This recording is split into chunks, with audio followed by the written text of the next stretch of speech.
Check the mic and make sure it sound right, boys.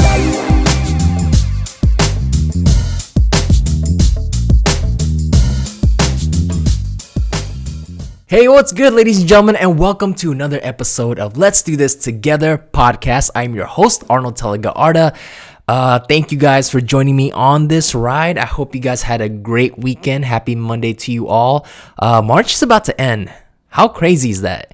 I feel like this year's gone by too fast. Maybe I've said this before in a previous episode, but it's true. I just feel 2021 is going by a little too fast and it needs to slow down just a little bit. I hope you guys had a great weekend, by the way. I just discovered this show on Netflix. I don't know if you guys have seen it already, but it is called Two Sentence Horror Stories. If you guys haven't seen it, check it out. If you guys like Black Mirror, I think you guys would like this show because the episodes are like mini movies. It stands on its own and it's not that long. It's about like 20 minutes.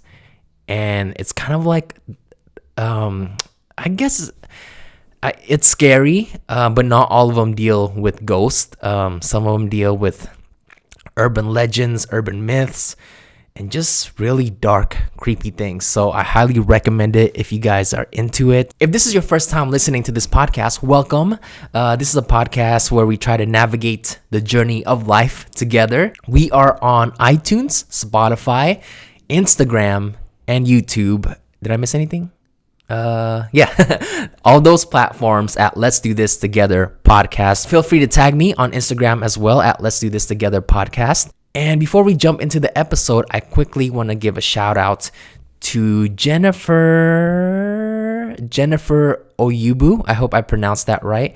And she left a little audio message, and I'm going to play that right now.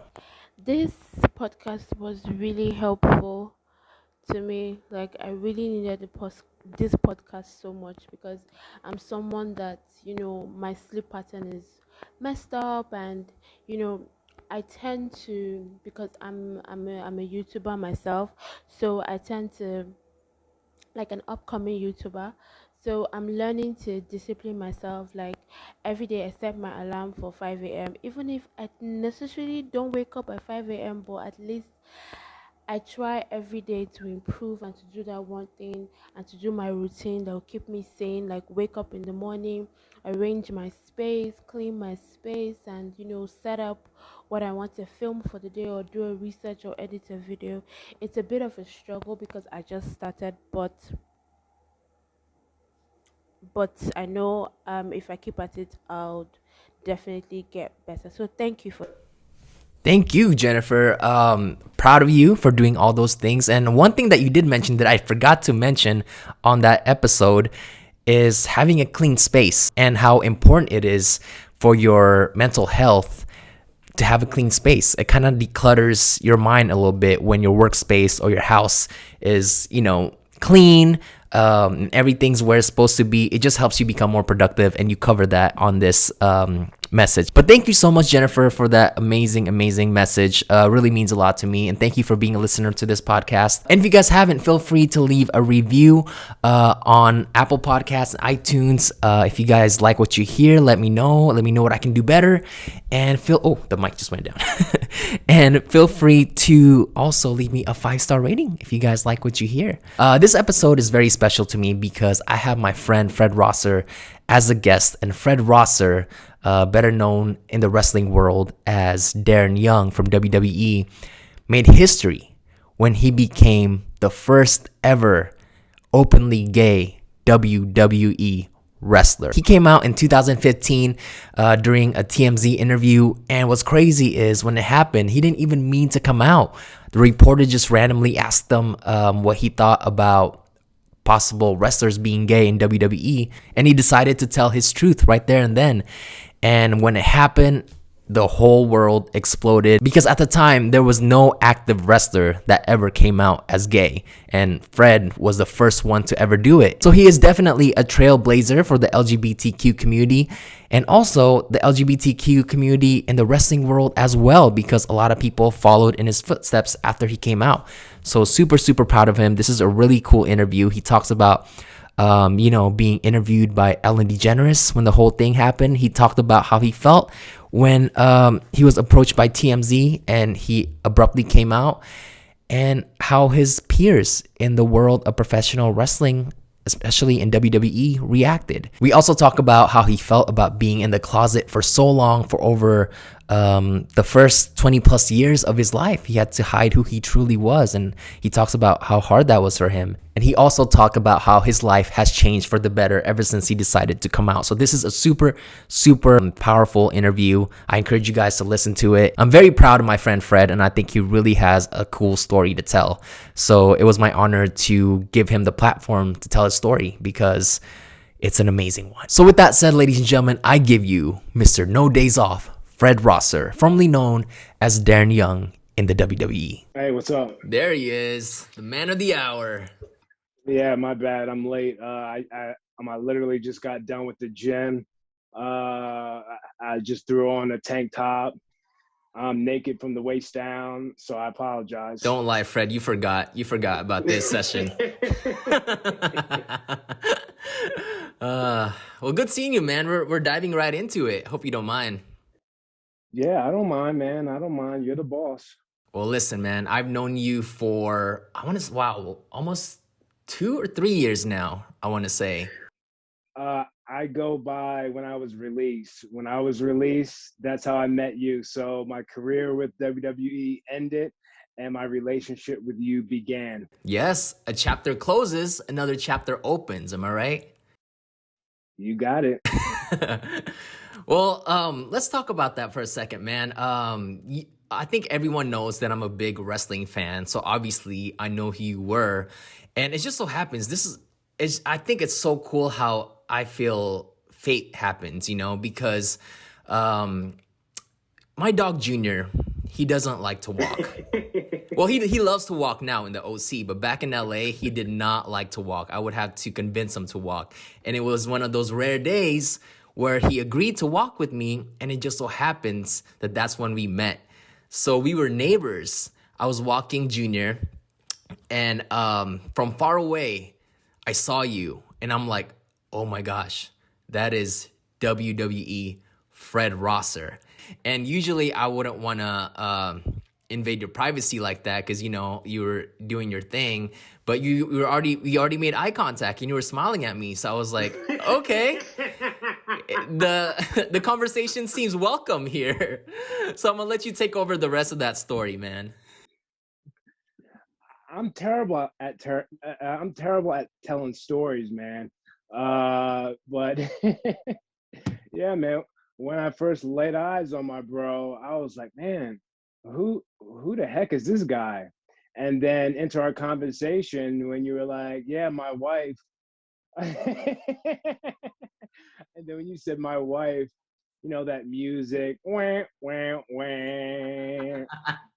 That's exactly what was going on in my head, But fast forward to today, you're like my brother, Yeah. But I'm a private person. But yeah, I'm very happy. I'm very happy to have met you that day. Yeah, me too, man. Me too. Now, like till this day, I'm not saying this to kiss up to you, but I'm always starstruck by you because I grew up I grew up watching wrestling, man, and you were one of my favorite wrestlers. And Fred, we've been friends for a few years now, but because of that, sometimes I forget how iconic your story is and how iconic of a person you are. You made history by being the first ever openly gay WWE wrestler. And that's not to say that there hasn't been any gay wrestlers before you, but you were the first one that was openly gay, and you were still an active wrestler in WWE.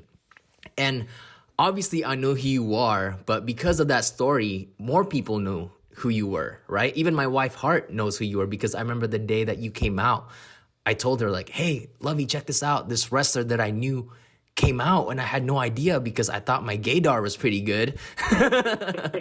But it took me by surprise. But I remember that day was such a big deal because it was all over TMZ, man. Everyone was covering it.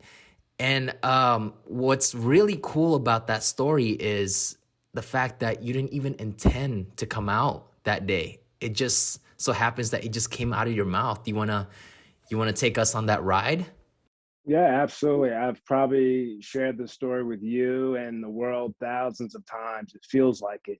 Feels like it was yesterday when I let the world know who I truly was, and I felt like it was like the right place and the right time. And a lot of people say that, oh, you know, people knew, but no one knew. And even someone like Randy Orton, who was interviewed, said that, backstage is like high school. Something spreads, it spreads like wildfire. News spreads like wildfire backstage in WWE. But Randy Orton said himself that he was pretty sure that no one knew about me. Um, but there are many reasons why I came out. But the one main reason was because I found love in Miami.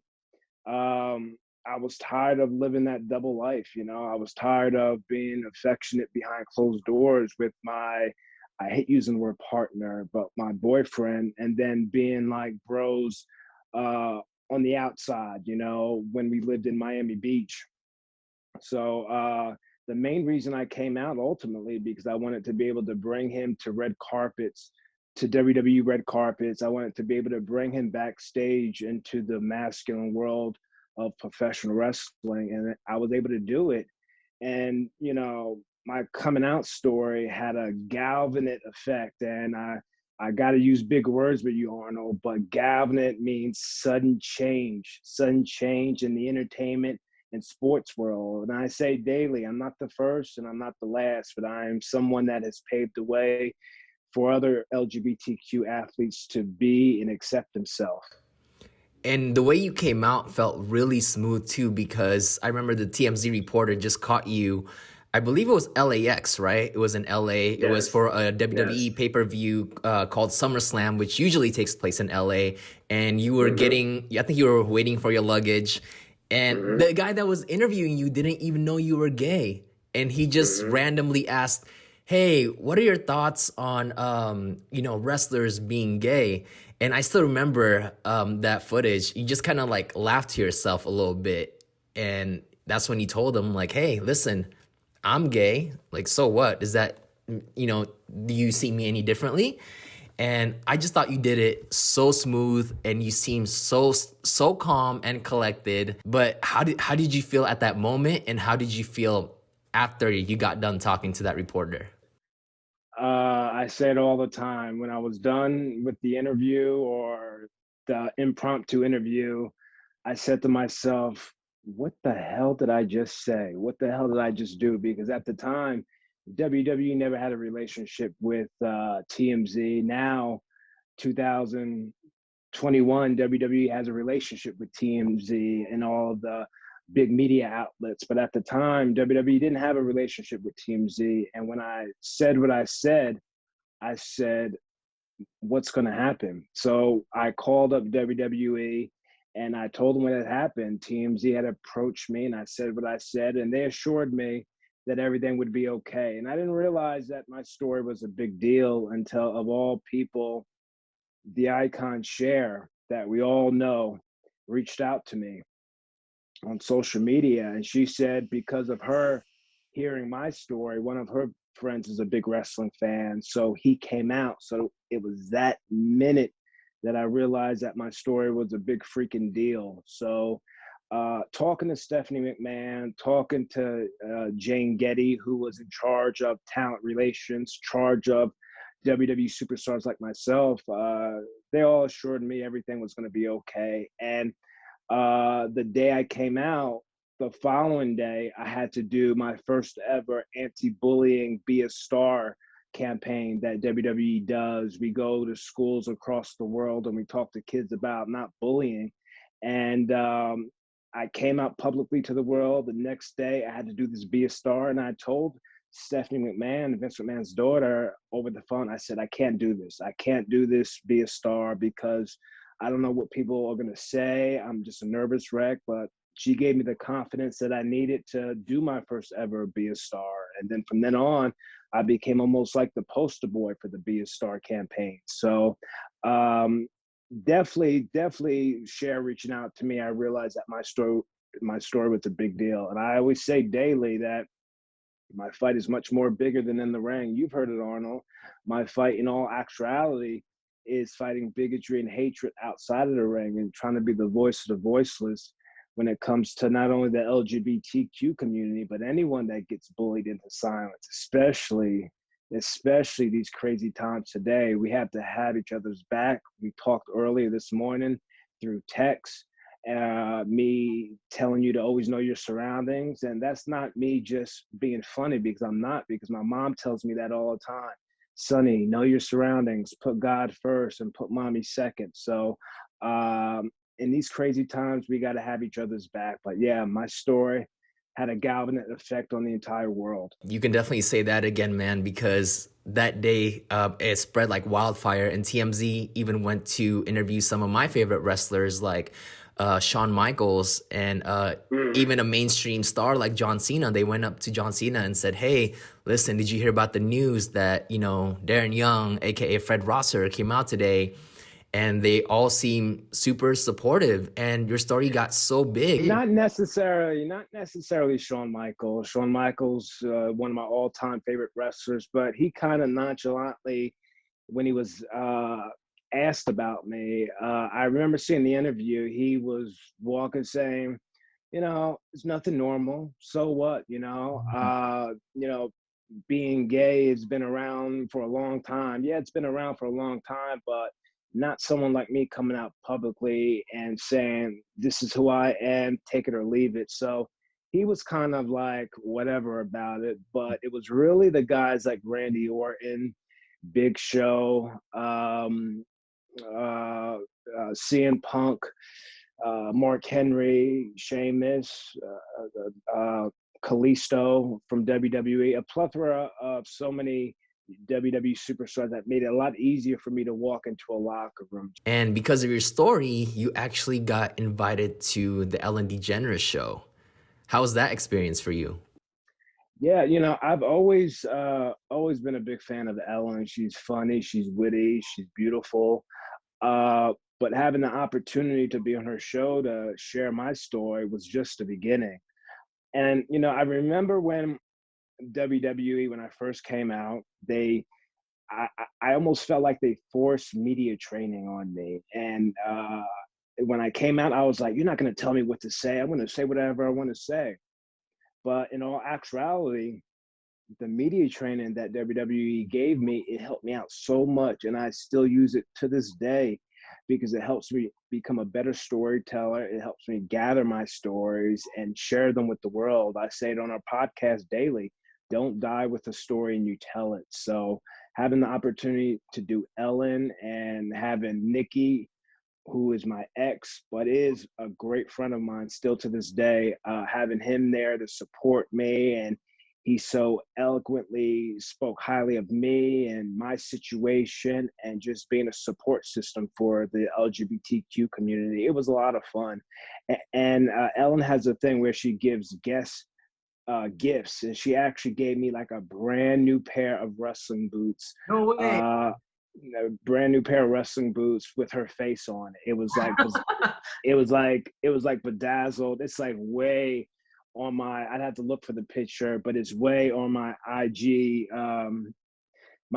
post. We're 2020, we're in 2021 now. This is 2013, so I'd have to really dig for that picture. But the boots were so high. Usually wrestling boots come up to maybe a little bit lower than my calf, but these boots were so high that she gave me, like up to my knee. They're nice. I still have them, but they were like old school, like high boots. So that was really, really cool of her to get me those wrestling boots. But yeah, it's something that I'll never forget. It was short and sweet. With Ellen, I was in and out, but to have that opportunity to share my story was an amazing feeling. When you came out, I believe you were what, 28 at the time, or like close to being 30? I was 28 when I came out publicly to my family. Not publicly to my family, but 28 when I ultimately came out to my family, my inner circle. And once I had that support system, of my mom, my grandfather, my uncle, plethora of other relatives. I knew that, you know, none of us are strong as all of us. I had that support system. And then at 30 years old is when I came out to the world. 28 years is a long time for being in the closet, man. I can't even imagine how you felt throughout those years. How did that affect your childhood, like having to hide who you really were for such a long time? As a child, teenager, I just suppressed those feelings. You know, I had a girlfriend, a few girlfriends throughout my life. Sometimes they were my girlfriends, sometimes they were just friends, almost like a cover up. So I just suppressed those feelings. Excuse me. I suppressed those feelings for so long, and there came a point, like I said earlier, living in Miami, you know, I had found love. I was at the top of my career, doing the Nexus and doing all types of great stuff, traveling on the road with WWE, literally 300 days a year. I was living that lifestyle and I was happy, but I wasn't fully happy. You know what I mean? I Yeah. wasn't fully happy because living in Miami, uh, there was one incident where I'm walking with Nikki, my boyfriend, down Ocean Drive, and we're holding hands. And at the time, I was still like, anytime he would grab my hand, I'd hold it for a little bit. Then I would kind of like, Mm, not yeah. hold his hand. And I remember one time we were holding hands, and then we stopped holding hands for no reason. And then I look ahead of me, and I see Alicia Fox, WWE superstar Alicia Fox, and she runs into me and she's like, "Oh my God, Fred, how are you?" You know, and I was like thrown off, like, "Hey, how you doing?" "Oh, this is my friend Mm, Nikki." You know, so he was out and cool with himself. You know, but Alicia Fox was very cool. Now imagine if she would have seen us holding hands. No one knew about me. That could have outed me out to the world. But I'm just happy to just be me, man. absolutely, man. And your ex, Nikki, at the time, was he very patient with you knowing that you're not out yet? Or was it kind of like hurting him inside that he had to also hide his relationship with you? Well, we didn't really hide our relationship in Miami, but any kind of professional events that I had to go to, he never really attended with me because I was fearful of the unknown. Yeah. Uh, but we never had a conversation about me coming out, or we were just happy living in Miami. We were just happy being together. He supported me 110% throughout my entire career, still to this day. He's very good with his words. He would help me with a lot of my speaking engagements to help me gather my thoughts and be a better storyteller. There's a lot of things that I've taken out of the relationship. One thing I always tell people is that, if there's an issue or a problem, to talk it out, because I have like, I had tendencies back in the day to kind of suppress and hold my feelings in until I explode. But he taught me, if there's a problem, sit down, talk it out like adults, and most likely you'll feel so much better. And you do. So there are a lot of things that I took out of our relationship that I still utilize to this day. So a lot Yeah. of positives, a lot of positives. I met your mom and got the pleasure of hanging out with her, and she just seems to be like one of the coolest person that I've ever met. So easy, so fun loving.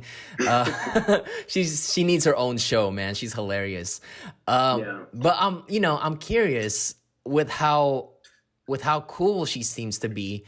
Did you wish that you came out sooner to her, or why do you think Oh. it waited? Why did you wait so long to come out? She definitely wishes that I came out sooner. You see, back in the 80s, the science wasn't as strong as it is today for same sex couples to have kids. So, me being the only child, 7, 8 years old, and your mom is saying, "Oh, I can't wait for my sonny," because she calls me Sonny.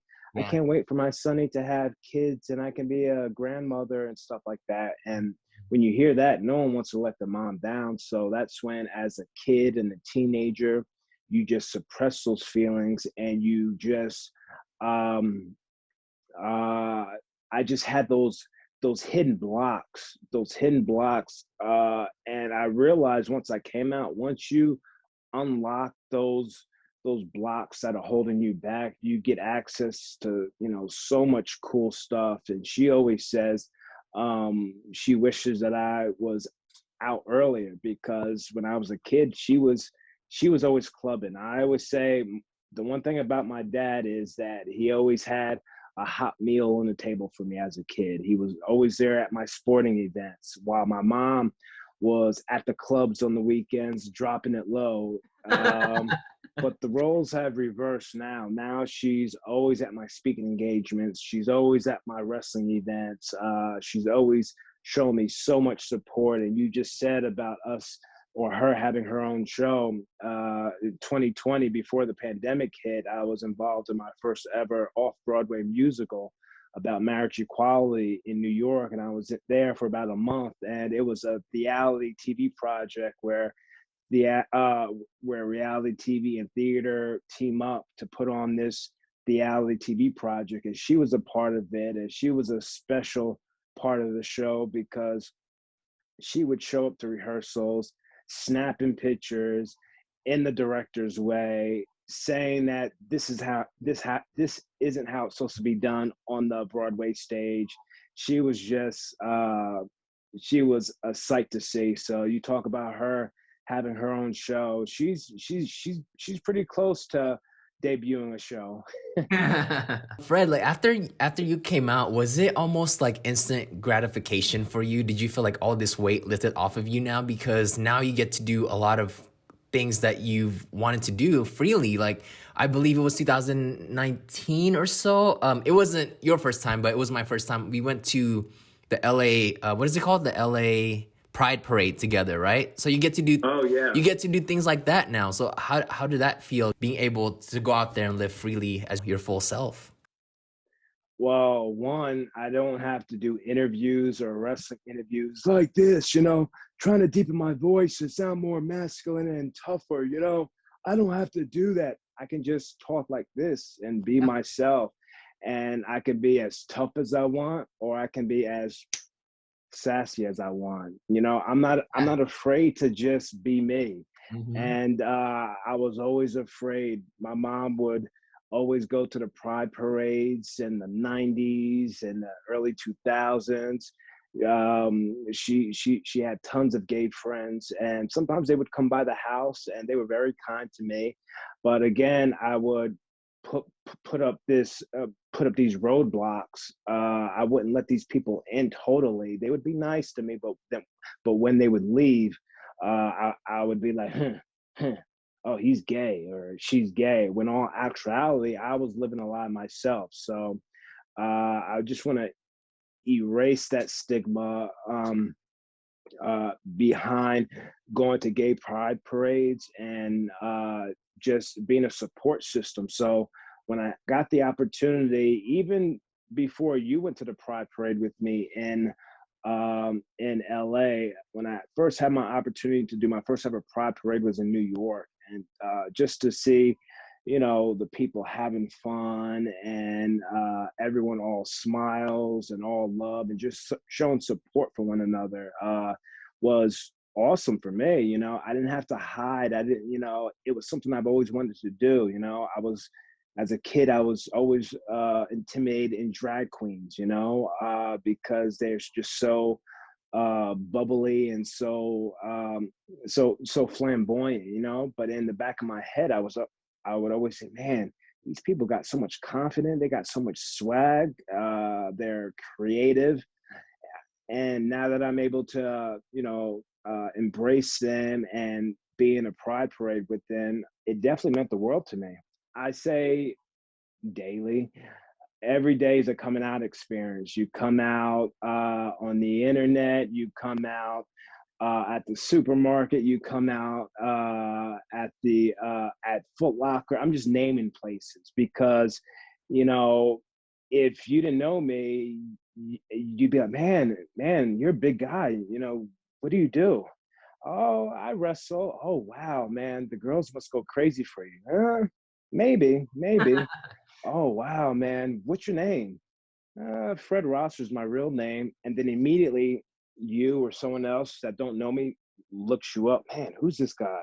The Yeah. first thing that pops up is, first openly gay WWE superstar, and it could be that minute where people can be like, oh, wow, that's pretty brave. That's pretty bold, man.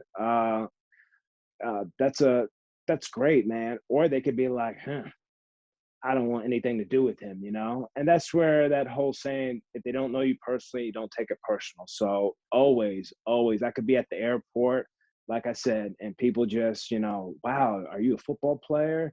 And it's just question after question until they get my name Yeah. and they Google me, because I've seen it. I've seen people, and I always have my shades on, because I'll have a conversation with someone and then like we'll not talk for a minute, and then I can see them looking to Google me to see who I am and what I really do. So like I said, every day is a coming out experience. Well, listen, man, I'm really happy that now you're living your true self and you're living your truth, because you're a great guy and you deserve to be happy and you deserve to get the best out of life. But my last question for you is, what advice would you give to someone out there who's struggling to live their true self, or someone who's hesitant to come out? What would you say to them?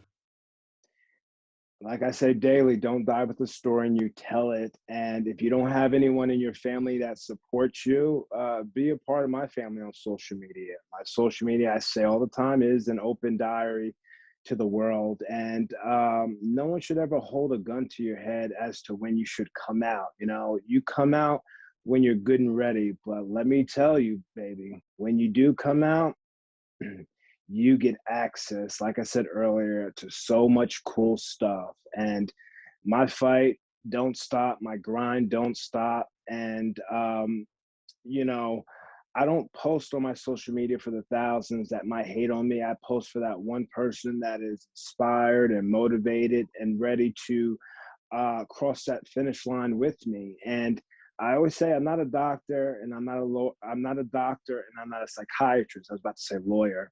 I'm not a doctor, I'm not a psychiatrist, but I am a friend. And I've met in one fan in particular that I met, and then this was years ago, and then he contacted me on social media and said that he broke up with his girlfriend. This is a straight ally. He broke up with his girlfriend, big wrestling fan who I'd met. He broke up with his girlfriend, and he had thoughts of committing suicide.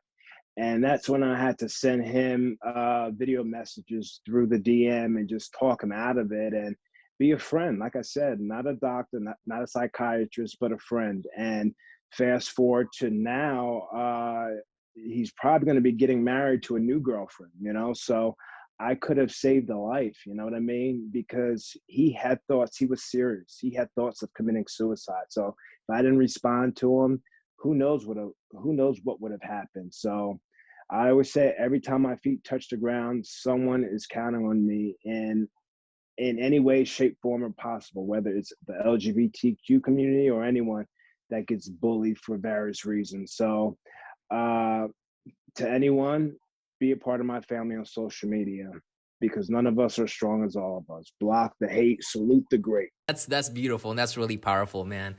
Well, Fred, thank you so much for being a guest on my podcast, man. I thought it was really important for you to share your story to my listeners, because it's a story we all need to hear. I think it's really important that we feel that we need to be accepted for who we are. And well, Arnold, there's 7 billion plus people on this planet, so I want everyone to hear my story. So I will continue to keep rolling up my sleeves and fighting a good fight. well, listen, bro, you've definitely are an amazing person, and my life is better because you're in it. So keep doing you, bro. Ditto. Thank you guys so much for listening to that episode. I had so much fun talking to him.